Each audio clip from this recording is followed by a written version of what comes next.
Everyone, welcome to NEET all in one. So आज के lecture में हम लोग IUPAC फॉर्मेट डिस्कस करेंगे, जो कि मेन टॉपिक है IUPAC नेमिंग के लिए। अगर हमें IUPAC का ये पूरा फॉर्मेट पता है तो हम इजीली IUPAC में किसी भी ऑर्गेनिक कंपाउंड की नेमिंग इजीली कर सकते हैं। सबसे पहले हमने IUPAC नेमिंग में सिलेक्शन ऑफ PCC कर लिया, जो चेन हमने सेलेक्ट की है उसकी नंबरिंग करना सीख लिया। अब हमने सिलेक्शन कर लिया, नंबरिंग कर ली, तो अब हम उस एक ऑर्गेनिक कंपाउंड को नाम किस तरीके से देंगे वो हमारा IUPAC फॉर्मेट के अकॉर्डिंग होता है। इसी से हमें समझ में आता है कि how we have to name a particular organic compound. तो IUPAC फॉर्मेट में 3 पार्ट्स आते हैं। सबसे पहला आता है प्रीफिक्स। प्रीफिक्स जो सबसे आगे लिखा जाएगा ऑर्गेनिक कंपाउंड की नेमिंग में। देन बीच में आएगा word root and in the last we have suffix. सबसे पहले prefix, then word root, then suffix. Word root आप सबको पता है, सबसे इजी है।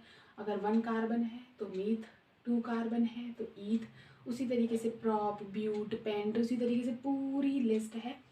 उसके अकॉर्डिंग जितने भी कार्बन हैं आपकी प्रिंसिपल कार्बन चेन में, उसके अकॉर्डिंग आपको ये मीथ, ईथ, प्रॉप, ब्यूट ये सब वर्ड रूट में लिखना है। सफिक्स में क्या आएगा? अगर आपके कंपाउंड में एन है तो आप एन लगाएंगे इस जगह पे। ईन है, अगर डबल बॉन्ड है तो आप ईन लगाएंगे। देन अगर ट्रिपल बॉन्ड है तो आप आइन लगाएंगे। एंड इन द लास्ट यहाँ पे आता है फंक्शनल ग्रुप। अब मैंने यहाँ लिखा है प्रायोरिटी ऑर्डर। ये वही प्रायोरिटी ऑर्डर है जिसके बारे में मैंने प्रीवियस लेक्चर में बात की थी, जो कि मैं आपको अपने इंस्टाग्राम अकाउंट पे, जिसकी फ़ोटो आपको प्रोवाइड करूँगी, उस प्रायोरिटी अकॉर्डिंग आपको अपने फंक्शनल ग्रुप का नाम यहाँ पे एज सफिक्स लिखना है। प्रीफिक्स में 2 पार्ट्स आते हैं। प्रीफिक्स भी फर्दर 2 पार्ट्स में डिवाइडेड है। First is substituent and then cyclo. Cyclo ये वर्ड जब यूज़ करना है अगर कंपाउंड हमारा साइक्लिक है, used for cyclic compounds. Substituents में आपके ये 3 चीज़ आती हैं। First is this halogen. इसके लिए हम प्रीफिक्स यूज़ करते हैं सब्स्टिट्यूएंट के लिए hello. Then NO2 we use nitro, OR we use alkoxy। OR आप सब जानते हैं, this is ether group, this is ether. So ether आप अभी याद कर लें, ether is always considered as a substituent. Ether कभी भी फंक्शनल ग्रुप की तरह एक्ट नहीं करेगा, वो ऑलवेज सब्स्टिट्यूएंट की कैटेगरी में आएगा। Ether is always considered as a substituent. और ये एक स्पेशल पॉइंट है, ये एक स्टार पॉइंट है। अगर आपके कंपाउंड में इस तरीके का स्ट्रक्चर प्रेजेंट है, 2 कार्बन वो एक ऑक्सीजन से जुड़े हुए हैं, तो ये जो स्ट्रक्चर है उसे हम बोलते हैं इपॉक्सी। ये भी एज अ सब्स्टिट्यूएंट यूज़ होता है और हमें प्रीफिक्स में इसे यूज़ करना है। This structure is epoxy.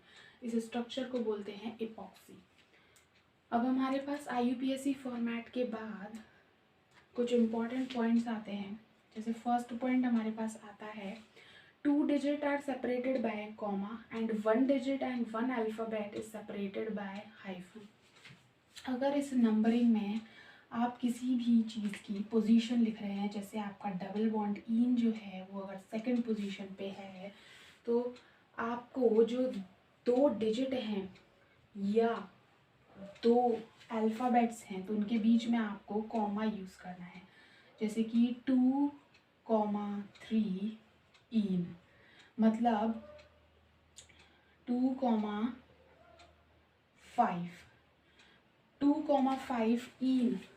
2,5 इन का मतलब है कि सेकंड पोजीशन और फिफ्थ पोजीशन दोनों पे डबल बॉन्ड है।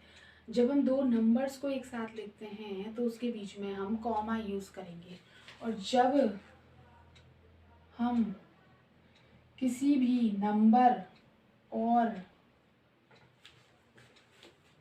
अल्फ़ाबेट को लिखते हैं तो हम उनके बीच में हाइफन लगाएंगे। नंबर के बीच में कॉमा, नंबर एंड अल्फ़ाबेट के बीच में हाइफन। तो ये हमारे पास एक स्टार पॉइंट है।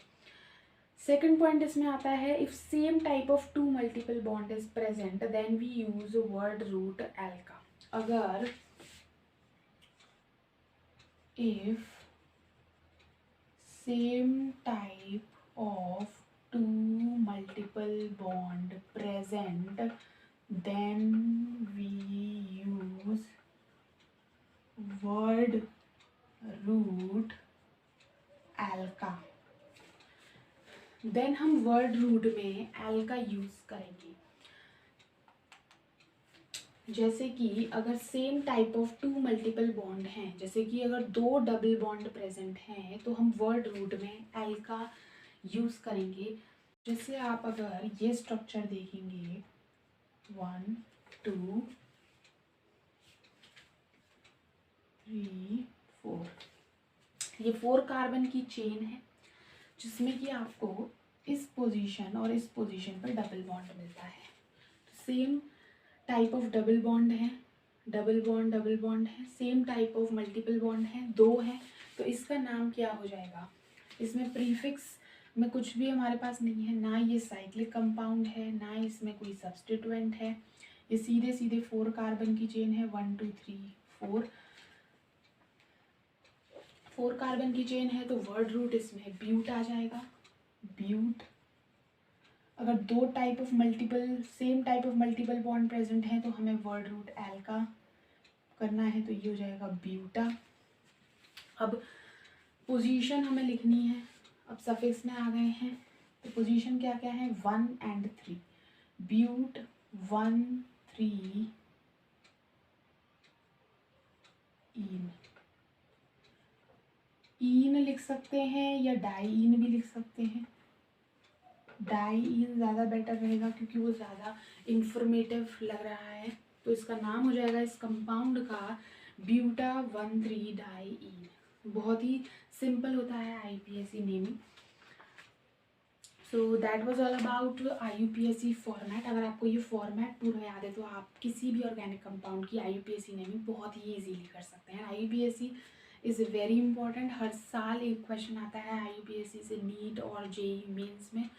So it is a very important topic. I hope you like this video and its content. Please subscribe to my channel for more such videos. Thank you so much for watching, and don't forget to subscribe, like and share my channel.